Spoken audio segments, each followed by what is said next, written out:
आज के इस नए वीडियो में मैं आप लोगों को बताने वाला हूँ हिंदी का सबसे मोस्ट इम्पॉर्टेंट जीवन परिचय जो हर साल बोर्ड एग्जाम में पूछा जाता है और एकदम वायरल जीवन परिचय है। मैं आपको इसको बहुत ही अच्छे तरह से बताऊंगा, इतने शानदार ट्रिक से बताऊंगा, एक बार पढ़ने पर ही आपके सीधे दिमाग में बैठ जाएगा। इसे आपको रटने की आवश्यकता नहीं पड़ेगी। आप 18 फरवरी के हिंदी के पेपर में आप लिख कर आएंगे और पूरे आपको अंक मिलेंगे।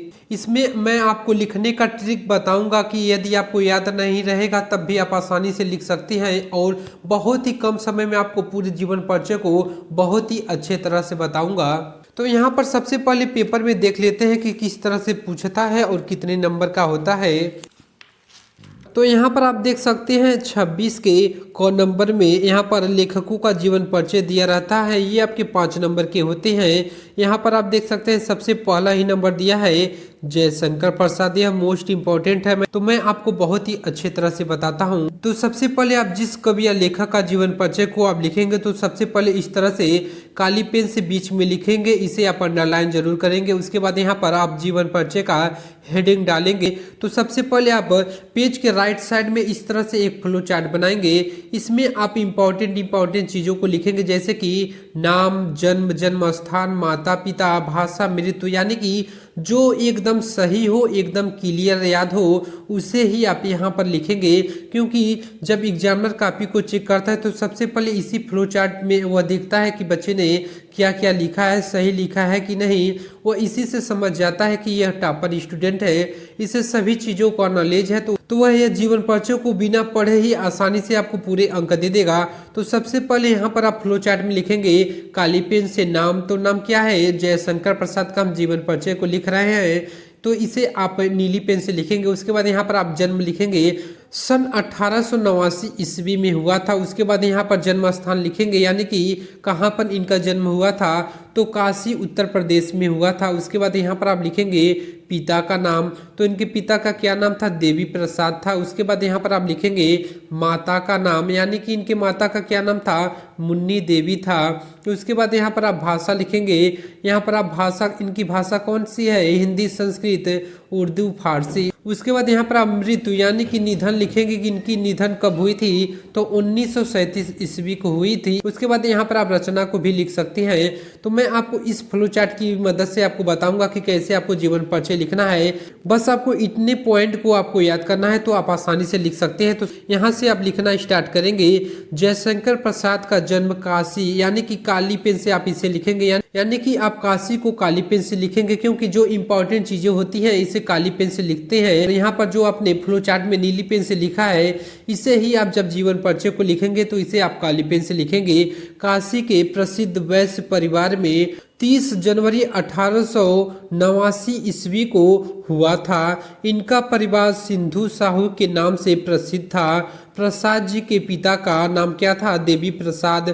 स्वयं साहित्य प्रेमी थे। तो आप इसी तरह से अच्छे हैंडराइटिंग में लिखेंगे और इसी फॉर्मेट में आपको लिखना है।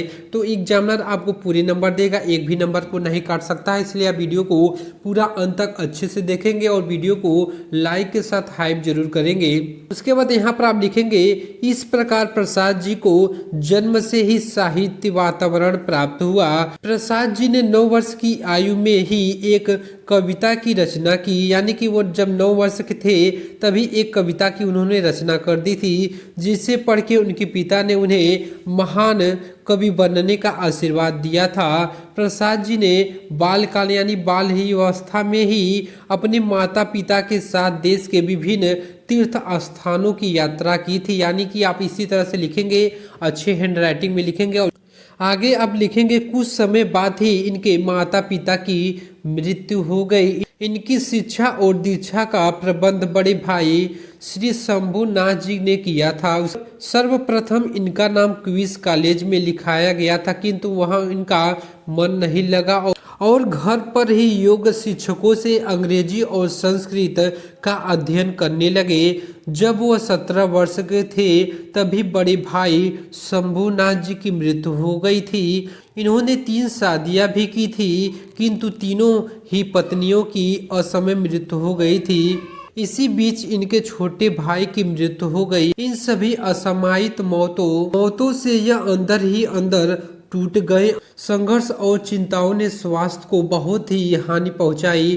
क्षय रोग से पीड़ित होने के कारण 15 नवंबर 1937 ईस्वी को 47 वर्ष की आयु में ही इनका निधन हो गया। तो आप इसी तरह से अच्छे से लिखेंगे।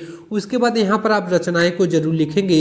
यहाँ पर आप रचनाएं का हेडिंग डालेंगे। रचना आपके 2 नंबर की होती है, तो इसमें जरूरी नहीं है कि आप पूरे रचनाएं को लिखें, 1-2 रचना भी आप लिख सकते हैं। इसमें आप लिखेंगे प्रसाद जी ने एक काव्य, नाटक, कहानी, उपन्यास और निबंधों की रचना की। इनकी प्रमुख कृतियां का विवरण निम्नलिखित है। सबसे पहला नाटक है स्कंदगुप्त, अजातशत्रु, चंद्रगुप्त, विशाख आदि इनके प्रसिद्ध नाटक हैं। आप कुछ रचनाएं को लिख सकते हैं जितना याद रहेगा। तो मैं जितने भी इनके रचनाएं हैं मैं आपको बता दे रहा हूँ। यहाँ पर दूसरा है कहानी संग्रह, छाया, प्रतिध्वनि, आकाशदीप तथा इंद्रजाल प्रसाद जी की कहानियों के संग्रह हैं। उसके बाद तीसरा है उपन्यास। उपन्यास कौन से हैं?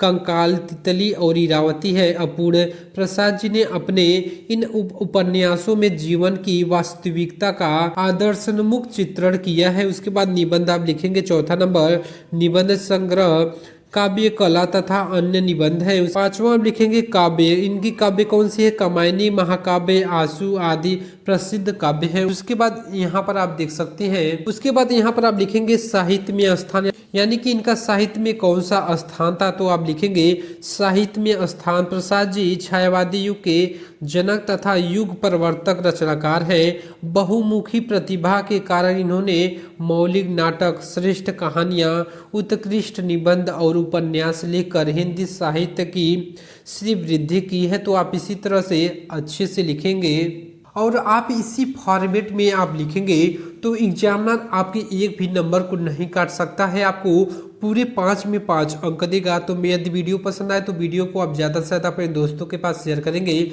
मिलते हैं एक नेक्स्ट वीडियो में। जय हिंद, जय भारत, वंदे मातरम।